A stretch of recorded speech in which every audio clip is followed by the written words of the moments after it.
Bajo un cielo ajeno. Aquella, como casi todas las noches, Juan Brigada soñó con el río de Huicatlán. Al fondo se erigían las montañas rojizas que rodeaban su valle natal, y que tanto le recordaban las de este lugar. Con las palmeras a sus pies enmarcando el lecho del arroyo, arriba, el cielo era de un azul que sólo había visto mientras soñaba. Abajo, las aguas tenían una transparencia perdida para siempre. Frente a sí podía ver sus manos de niño jugando con unas libélulas que zumbaban entre las piedras de la orilla. A través de sus alas de luz se descomponía en colores brillantes. Lo despertó el zumbido del reloj. 4:45. 4:45. Recitaba en español una voz de acento neutro. Juan se estiró para desperezarse lo más que pudo dentro del sarcófago dormitorio. Luego inició la secuencia de baño. Un chorro de vapor tibio roció todo su cuerpo con una sustancia nanojabonosa. Las partículas inteligentes del champú se deslizaron sobre su piel, absorbiendo los cúmulos bacteriales que se generaban para producir el mal olor. Las partículas lípidas y los fosfatos excedentes, dejando a su paso una micropelícula lubricante sobre los poros. Al terminar, el fluido se vaporizaba para ser reabsorbido por los aspersores. Una espuma astringente roció la cara de Juan. Disolvió el poco vello facial antes de evaporarse y dejó una sensación de ardor sobre el rostro. Finalmente, una nube de loción desodorante lo dejó listo para vestirse. Se deslizó afuera del sarcófago para buscar el overol en el cajón donde lo había depositado antes de dormir para ser lavado. En los cientos de niveles del dormitorio Colmena, miles de trabajadores salían de los huecos de las paredes igual que Juan. Los sarcófagos eran desinfectados mientras se iban vaciando para esperar a su ocupante por la noche. La mañana marciana recibió a Juan con un beso helado.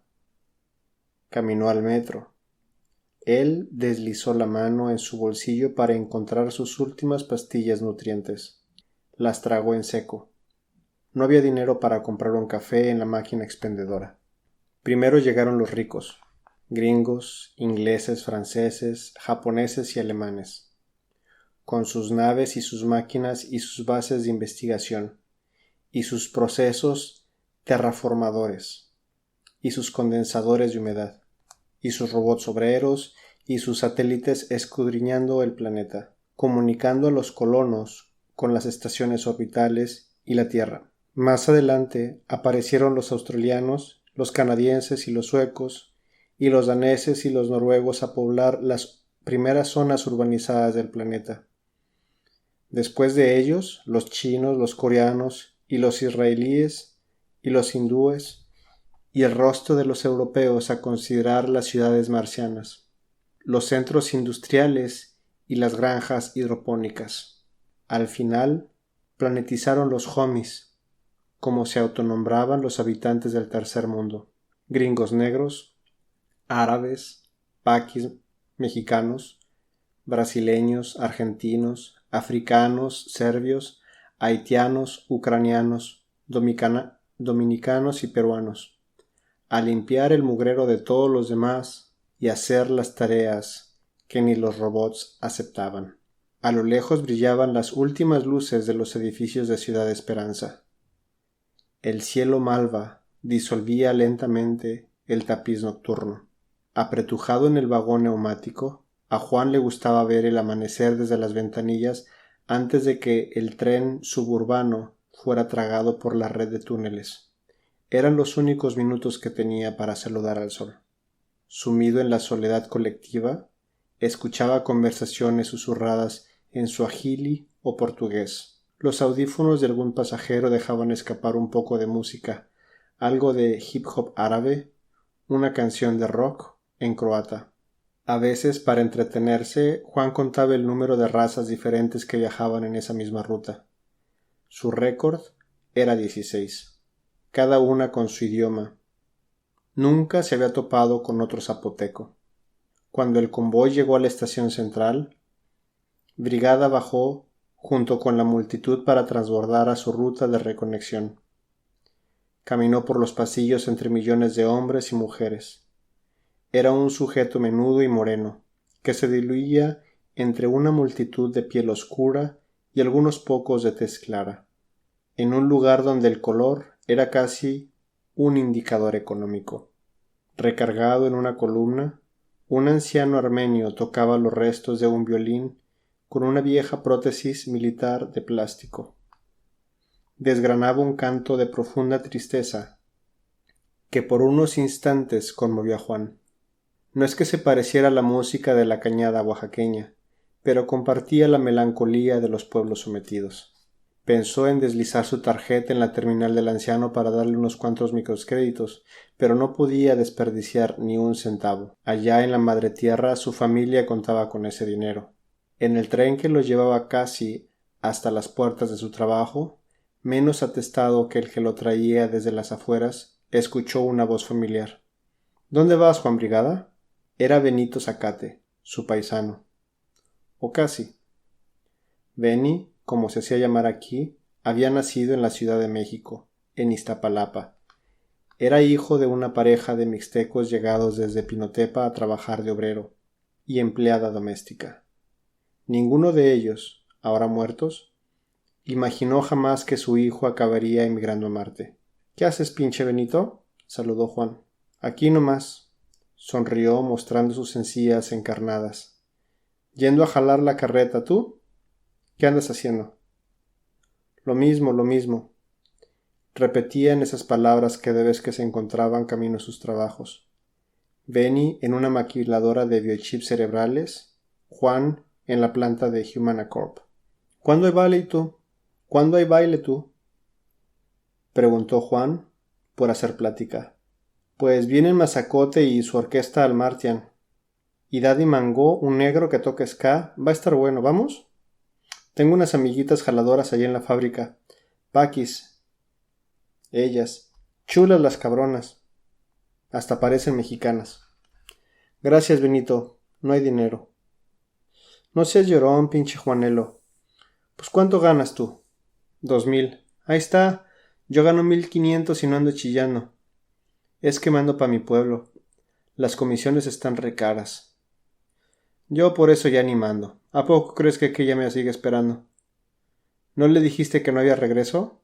De güey le digo, no me deja venir. Rieron. De inmediato el silencio llenó el espacio entre sus rostros. Por unos minutos ambos recordaron el viaje desde el cosmódromo de Los Ángeles, apretujados junto a miles de homies en las crisálidas de plástico, durmiendo un sueño criogénico de varios meses mientras su envoltura reciclaba su propio sudor y orines para mantenerlos vivos. 3 de cada 10 inmigrantes no sobrevivían al viaje. Todos subían al cohete con la esperanza de estar entre el otro 70%. Aquí me bajo tú, anunció Benito, a manera de despedida.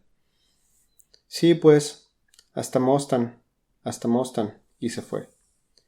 Juan canturrió Dios nunca muere durante el resto del trayecto. La planta de Humana Corp estaba en el otro extremo de la ciudad, a las orillas del último círculo concéntrico que rodeaba el primer asentamiento humano en Marte. Jupu, Hope City, Homstad, Ville de l'Espoir, Ciudad de Esperanza, Ciudad de Esperanza, la capital marciana a orillas del Vallis Marineris. Era llamada así en todas las lenguas humanas. un sueño, la posibilidad de empezar de nuevo para los millones de ciudadanos terrestres que pudieran calificar con los requisitos migratorios. Juan había decidido aplicar tras enterarse, trabajando de ilegal en San Diego, de que se solicitaba un jardinero para el corporativo de Humana Corp en Marte, concretamente un jardinero oaxaqueño. La razón de un requerimiento tan caprichoso escapaba tanto a la comprensión como el interés de Juan. Estaba en Ciudad Esperanza, pudiendo enviar buenos eurodólares a Tomasa. Lo demás no importaba, ni siquiera el hecho de no poder volver. La llegada del tren a la estación terminal, su destino, indicada por una sirena, sacó al zapoteco de su ensimismamiento. Descendió junto con el resto de los trabajadores para dirigirse hacia el gran edificio de forma de anémona, réplica de la sede de Humana Corp en Tokio. No habló con ninguno de sus compañeros. Nunca lo había intentado. Kenji Tensuka, el maestro jardinero, era un anciano que había nacido en Japón pero emigrado muy joven a Vancouver, donde se había casado y tenido hijos. Fue por petición expresa del dueño de Humana Corp que se le había contratado para pasar sus últimos años supervisando los jardines ornamentales hidropónicos que decoraban los pasillos del corporativo. Juan era su asistente.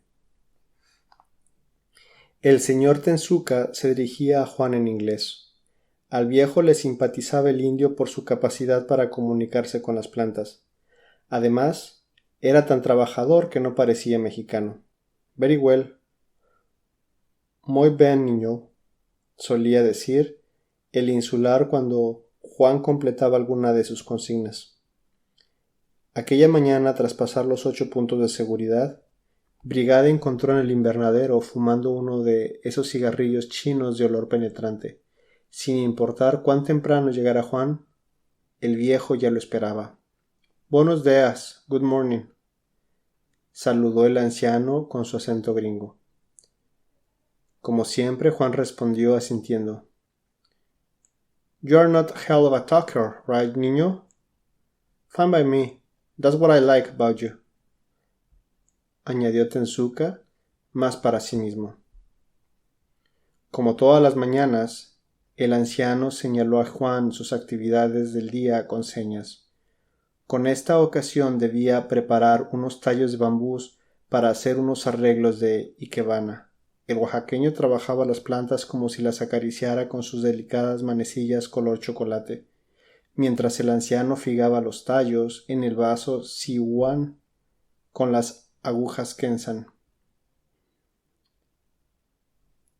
La mañana solía transcurrir sin que mediara palabra entre maestro y aprendiz, encerrados entre las plantas, iluminados por las lámparas de neón, en un ambiente de calurosa humedad que agradaba a Juan por recordarle su tierra natal.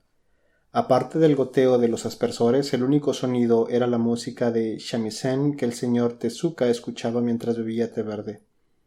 Maestro y aprendiz no necesitaban hablar para comunicarse con las plantas ni entre sí. Algunos robots auxiliares llevaban los arreglos al lugar donde serían colocados. Regaban las plantas que decoraban las oficinas ejecutivas y realizaban las actividades rutinarias del invernadero. Había ocasiones en que el señor Tensuka pedía a Juan que lo acompañara a podar algún helecho en los pasillos del corporativo. Cerca del mediodía sonó la señal que indicaba la hora del brunch. Un robot llegó hasta el anciano una charola de plástico con su almuerzo.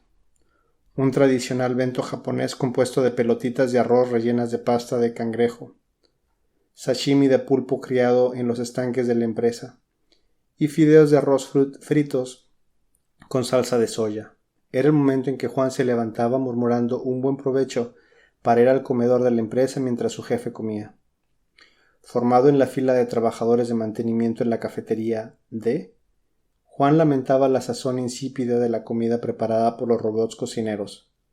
Normalmente le servían una ración de verduras cocidas acompañadas por carne de soya o pollo sintético con puré de papa y un trozo de gelatina. Aislado de los demás en una esquina, Juan comía despacio, paladeando los alimentos, tratando de arrancarles el poco sabor. Había domingos en que, cuando tenía un pequeño excedente, iba al Patchanka, una cadena de supermercados tejanos que ofrecían alimentos del tercer mundo a todos los trabajadores homies que pudieran pagarlos. A diferencia de los ordenados autoservicios marcianos, aquí se ofrecían los productos en estantes repletos de contenedores desbordados que hacían recordar a los clientes sus países natales. A Juan lo hacían pensar en la tienda de la familia Osante en el Zócalo de Cuautitlán. Pero las mercancías del Pachanca, traídas de todos los rincones del tercer mundo, eran caras y malas. Alguna vez había comprado tortillas de maíz solo para descubrir que estaban agrias, o cocas en botella de vidrio a las que se les había escapado el gas. Las frutas de su país, como los mangos, las papayas, eran totalmente impagables para él. Una sola ocasión, entre varios oaxaqueños, todos amigos de Benny, habían comprado una botella de mezcal. Eran tantos que apenas le tocó a cada uno un sorbo cargado de recuerdos. Cuando Brigada terminó su comida, depositó la charola en la banda sin fin que la llevaba a lavar para volver de inmediato al invernadero. Halló al señor Tenzuka bebiendo un poco de Wild Turkey en un vasito de aluminio. Solo algunos ejecutivos de alto rango y el maestro jardinero tenían derecho a ingerir alcohol dentro de la planta. «Some malt for the soul, niño», dijo el japonés al indio, sin que éste entendiera. Era un oriental de costumbres agringadas. El resto de la tarde transcurrió sin que volvieran a intercambiar palabra alguna, con la música de shamisen rellenando el silencio. Maestro y aprendiz se dedicaron a anudar tallos de bambú hasta que llegaron las 5 de la tarde, hora en que el viejo se servía una última taza de té que apuraba rápidamente antes de despedirse del oaxaqueño. «Well, time's up, kiddo. See you tomorrow». «See you tomorrow» eran las palabras que indicaban el fin de la jornada. Entonces Brigada veía al viejo dejar los guantes y el jubón para ponerse su abrigo y salir rumbo a la estación de ejecutivos. Era el momento en que el zapoteco le tocaba limpiar el taller, aceitar la herramienta y dejar todo ordenado para la siguiente jornada. Salía casi media hora después, entre el torrente de la multitud que abandonaba el edificio a contraflujo de los que llegaban para sustituirlos en el segundo turno. Un par de horas después, al bajar del metro, cerca del dormitorio que tenía asignado, Juan Brigada decidió entrar a un locutorio para escuchar sus mensajes. La distancia entre los dos planetas impedía la comunicación instantánea. Un fastidioso desfase de varios minutos había popularizado el videocorreo entre los inmigrantes de todos los niveles. Juan tenía una cuenta gratuita de Gmail que checaba cada 2 o 3 días. Un mensaje nuevo. Leyó en la pantalla dentro de su cabina individual. Como cada vez que encontraba uno, el corazón le dio un vuelco. Dio clic a play y de inmediato apareció el rostro de Tomasa en la pantalla, los grandes ojos negros, el cabello negro por debajo de los hombros, los labios cremosos como helado de chocolate.